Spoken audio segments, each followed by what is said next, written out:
muhibbin rahimakumullah, hadis yang ke-14 dari 40 hadis yang dihimpun oleh Al-Imam An-Nawawi.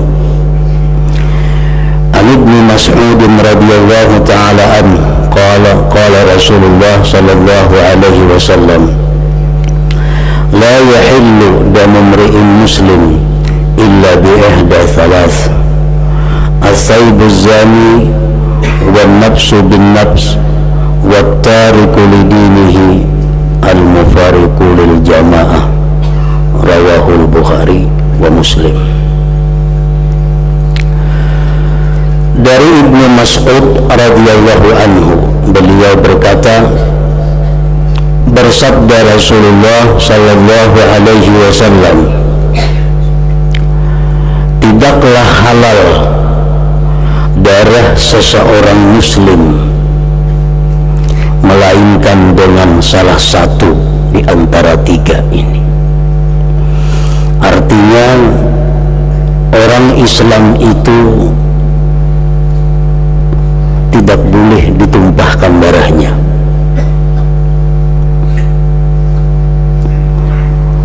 Orang Islam itu tidak boleh dilukai, apalagi sampai dibunuh, kecuali dengan salah satu di antara tiga ini.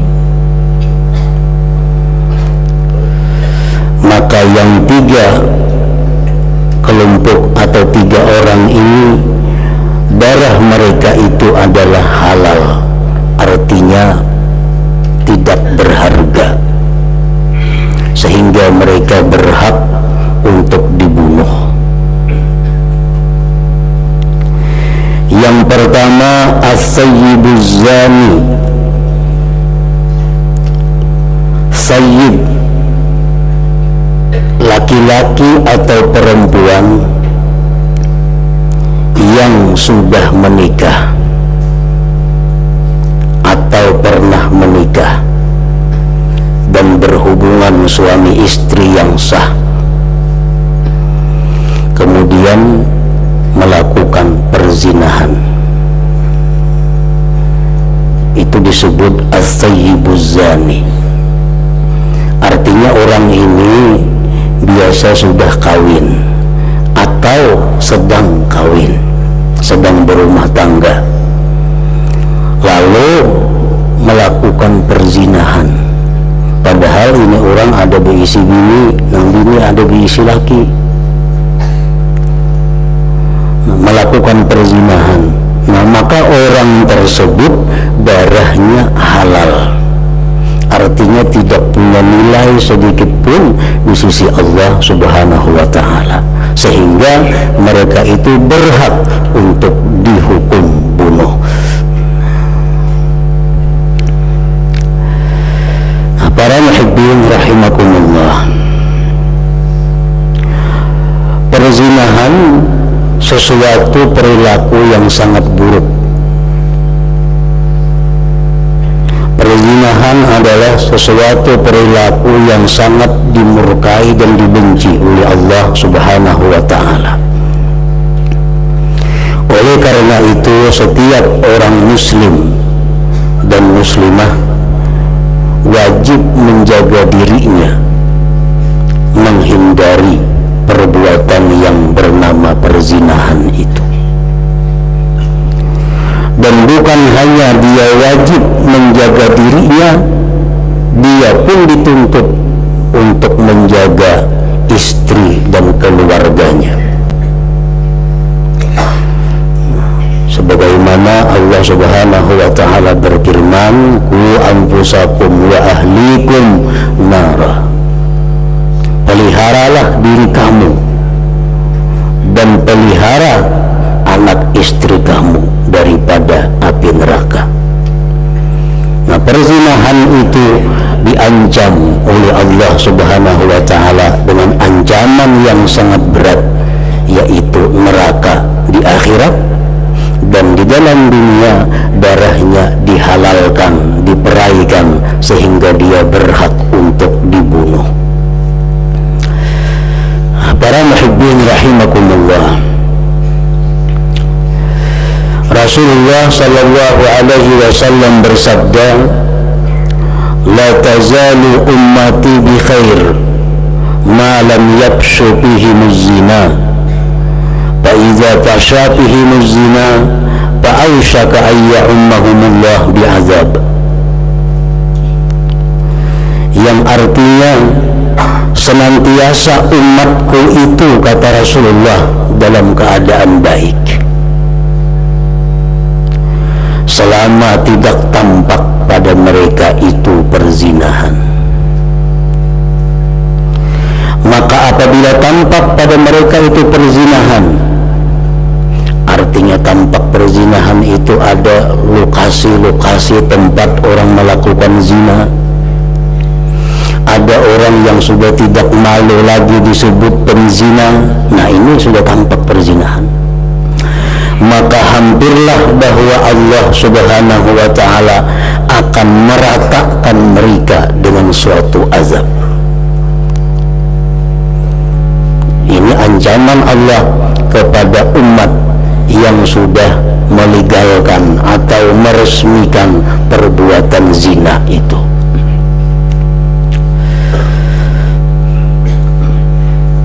Kemudian lagi Rasulullah sallallahu alaihi wasallam bersabda, la tazalu ummati bi khairin mutamasikin amruha ma lam yadhhar fihim waladuz zina.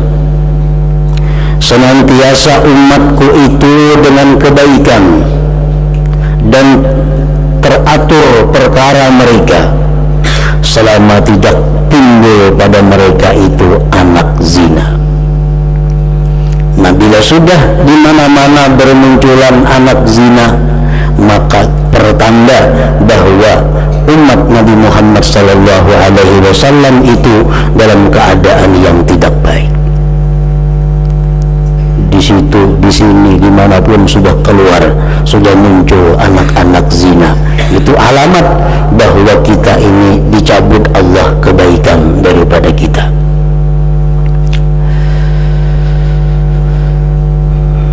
Rasulullah sallallahu alaihi wasallam bersabda lagi, al-muqim 'ala zina ka'abidi wasan. Orang yang mengekali perbuatan zina, orang yang tidak taubat atas perzinahan, ka'abidi wasanin, dia seperti penyembah berhala.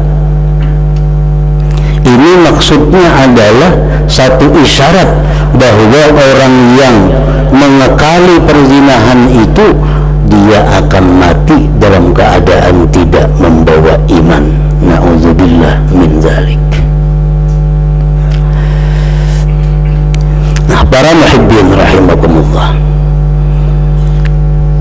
jadi kita wajib menjaga diri kita, menjaga anak istri kita daripada perilaku perzinahan ini, karena mulainya adalah daripada diri kita, dari rumah tangga kita. Apabila setiap rumah tangga itu baik, berdisiplin dalam menjalankan agama, maka perzinahan itu tidak akan tampak, tidak akan timbul. Jadi kita menjaga, memelihara istri, memelihara anak-anak kita daripada perzinahan itu merupakan satu kewajiban dari Allah kepada kita.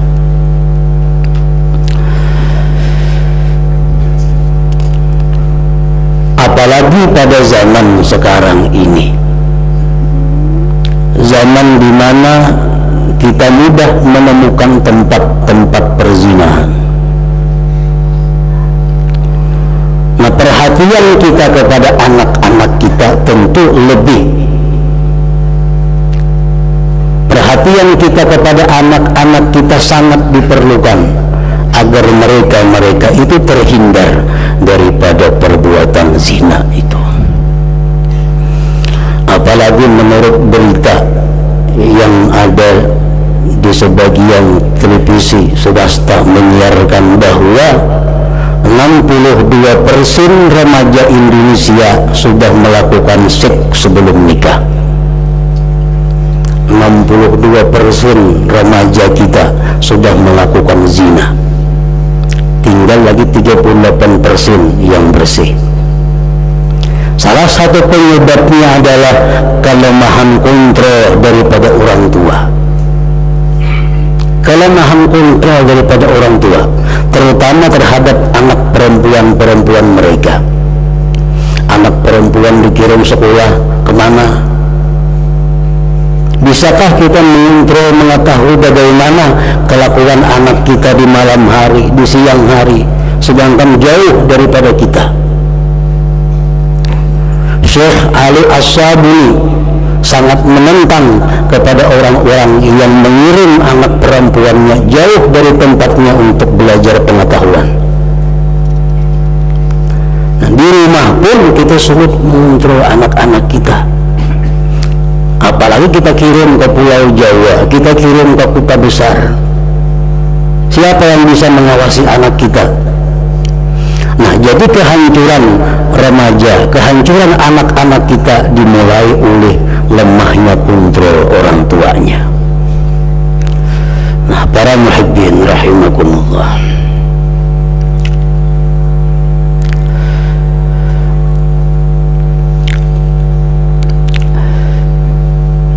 perzinahan bukan hanya berbahaya di akhirat, tetapi juga perzinahan ini membawa bahaya kepada kita di dalam dunia ini.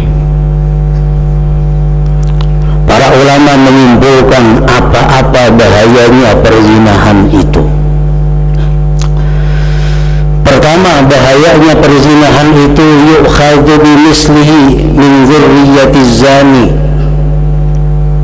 Orang yang melakukan perzinahan itu nanti zuriatnya pun akan melakukan perzinahan. Jadi kalau kita melakukan zina, anak, bini atau cucu kita pasti ada yang melakukan perzinahan. Rasulullah sudah menegaskan, man zana zuniya bih. Barang siapa berzina, dia akan dizinahi orang, baik bininya, baik anaknya, kayaknya cucunya, keturunannya. Nah, kalau kita hendak menghindari anak kita, istri kita daripada zina, jaga diri kita baik-baik, jangan sampai melakukan zina. Sebab bila kita melakukan zina, anak kita, istri kita kada aman daripada perbuatan itu. Rasulullah bersabda tadi, man zana zuniya bihi. Nah, para muhibbin rahimakumullah, yang kedua, bahayanya zina itu adalah su'ul hisab, buruknya hisab nanti di hari kiamat. Apa buruknya hisab di hari kiamat itu? Uzinat ibadatu sittina sanatan bitilka zamyah farajahati zamyah bihasanatihi. Ditimbang ibadah 60 tahun dengan satu kali perzinahan, maka mengalahkan satu kali perzinahan itu akan ibadah kita 60 tahun. Ini buruknya hisab.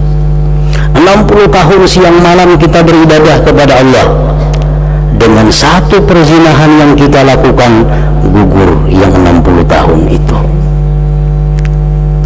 Nah, yang ketiga, dukhulun nar, tentu akhirnya akan masuk ke dalam api neraka.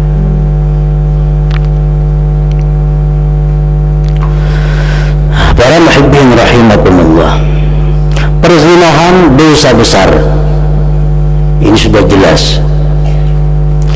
Namun bertambah besar dosanya apabila dilakukan pada bulan-bulan suci. Tambah besar lagi dosanya, seperti bulan Muharram, bulan Rajab, bulan Zulqa'dah, bulan Zulhijjah, bulan Ramadan. Perzinahan dilakukan pada bulan itu menjadi lebih besar dosanya.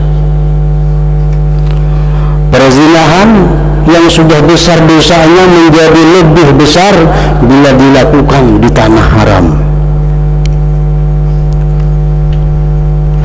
Perzinahan yang dosa besar itu akan menjadi lebih besar bila dilakukan dengan orang-orang yang haram dinikahi, seperti berzina dengan saudaranya, berzina dengan mamarinanya, dengan kemanakannya, dengan ibunya.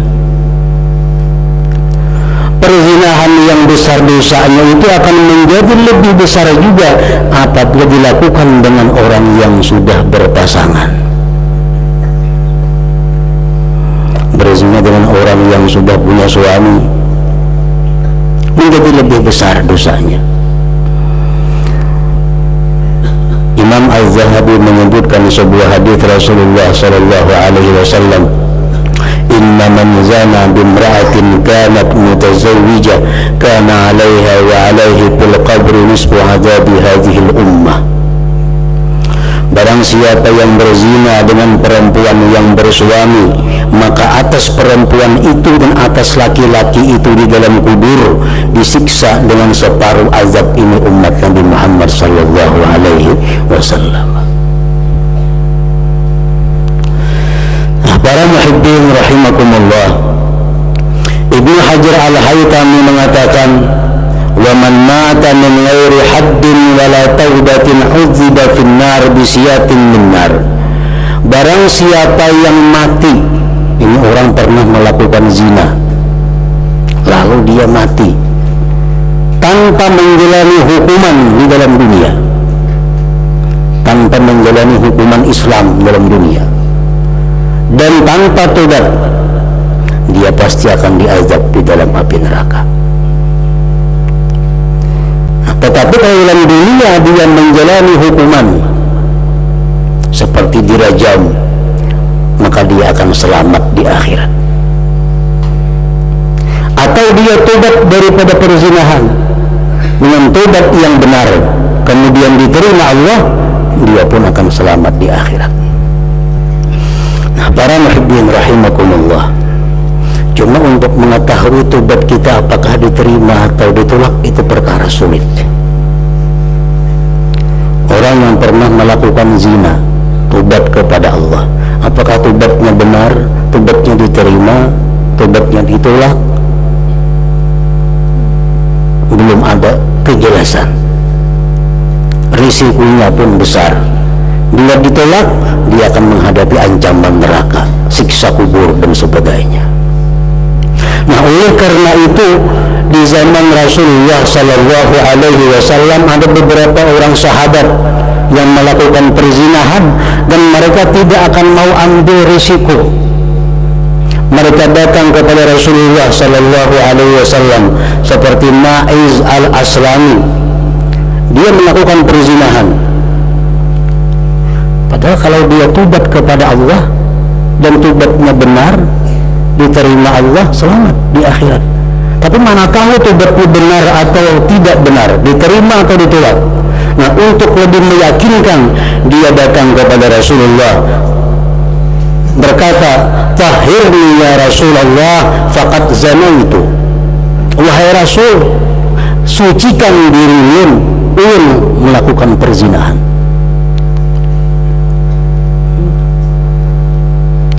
Rasulullah memutuskan karena orang ini thayyib, lalu dihukum dengan hukum rajam, dilempari dengan batu sampai mati. Nah, kalau sudah demikian, dia pasti akan selamat di akhirat. Padahal andai kata dia tobatnya benar, diterima Allah, selamat jauh di akhirat. Cuma mereka tidak yakin tobatnya itu benar, tidak yakin diterima Allah. Oleh karena itu mereka menerima hukuman rajam di dalam dunia demi keselamatan di akhirat. Ada seorang perempuan yang bernama Al-Ghamidiyah datang kepada Rasulullah sallallahu alaihi wasallam. Dia berkata, "Inni zanaitu fatahhirni." Wahai Rasulullah, ulun telah melakukan zina, maka bersihkan diri ulun. Akhirnya Nabi kita memutuskan perempuan ini dirajamlah sampai meninggal dunia. Nah, dengan demikian dia sudah pasti selamat di akhirat. Para muhibbin rahimakumullah. Nah, jadi orang-orang yang melakukan perzinahan ini, dia mesti tobat kepada Allah dengan benar-benar tobat, dan selalu mohon kepada Allah agar tobatnya itu diterima di sisi Allah, sehingga dia bisa selamat di akhirat nantinya. Nah, jadi orang yang melakukan perzinahan padahal dia sudah pernah kawin atau dia sedang berumah tangga, lalu melakukan perzinahan, maka ini orang darahnya itu halal, artinya berhak untuk dibunuh dengan cara dirajam tadi. Yang kedua, wan nafsu bin nafsi, diri dengan diri.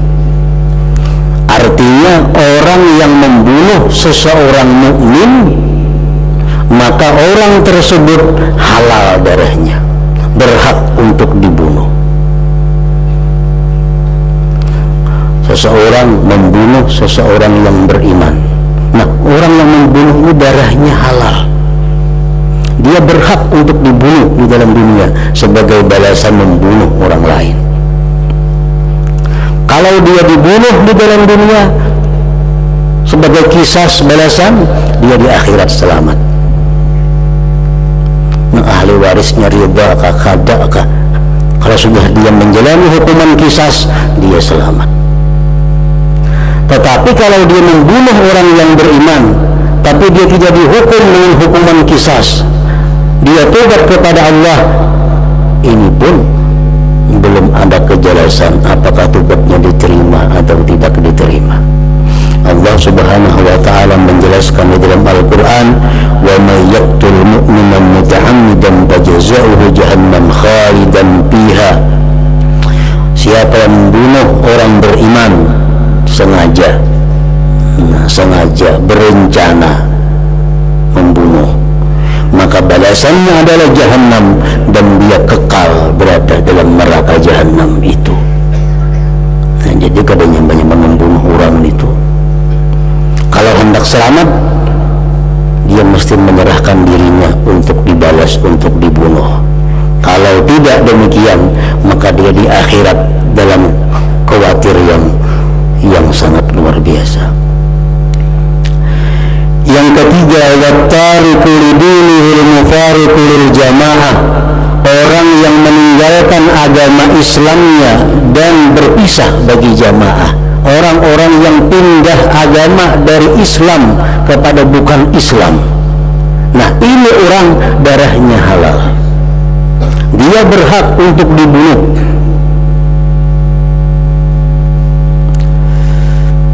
Rasulullah sallallahu alaihi wasallam bersabda, man baddala dinahu faqtuluh. Siapa-siapa yang menukarkan agamanya dari Islam kepada yang lain, faqtuluh, maka bunuhlah dia.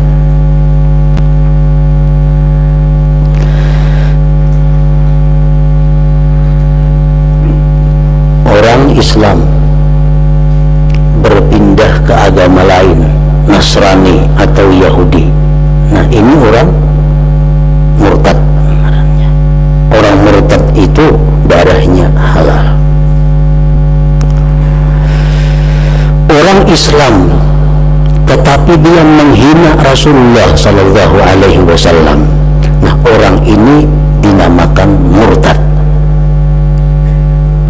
Orang Islam menginjak Al-Quran atau Al-Hadis atau kitab-kitab syara, nah orang ini dianggap murtad, darahnya perai, tidak ada harganya di sisi Allah Subhanahu wa ta'ala. Orang Islam yang membuang Quran atau satu ayat dari Al-Quran dibuang ke tempat sampah dengan sengaja, dia orang sudah keluar dari agama Islam dan namanya murtad. Nah, jadi murtad itu bukan hanya berpindah dari agama Islam ke agama lain, tetapi banyak perilaku-perilaku yang menyebabkan seseorang itu menjadi murtad. Para muhibbin rahimakumullah, setiap ada hadis atau Al-Quran yang menyatakan bahwa orang ini dibunuh, seperti tadi kan, orang yang berzina dia dirajam, orang yang membunuh orang lain dia mesti dibunuh, orang yang murtad mesti dibunuh. Siapa yang membunuh ini? Tentu itu adalah pemerintah yang melakukan undang-undang Islam. Kada boleh perorangan membunuh tuh, kada boleh. Orang berzina itu langsung mati, kada kawan itu. Masuk ke tempat pelajaran, mati semuaan, kada boleh itu. Yang berhak membunuh itu adalah pemerintah, bukan rakyat. Orang yang murtad itu mesti dibunuh. Yang membunuh siapa? Membunuh itu adalah pemerintah. Rakyat tidak dibenarkan membunuh rakyat. Rakyat tidak dibenarkan menghukum rakyat. Nah, kemudian selanjutnya hadis yang ke-15 dari Arba'in An-Nawawiyah. Minggu akan datang insyaallah malam nisfu Sya'ban, dan kita berjalan seperti biasa, namun ditambah sesudah maghrib membaca Yasin dan salat hajat insyaallah taala. Ila hadratin Nabi sallallahu alaihi wasallam. Al-Fatihah.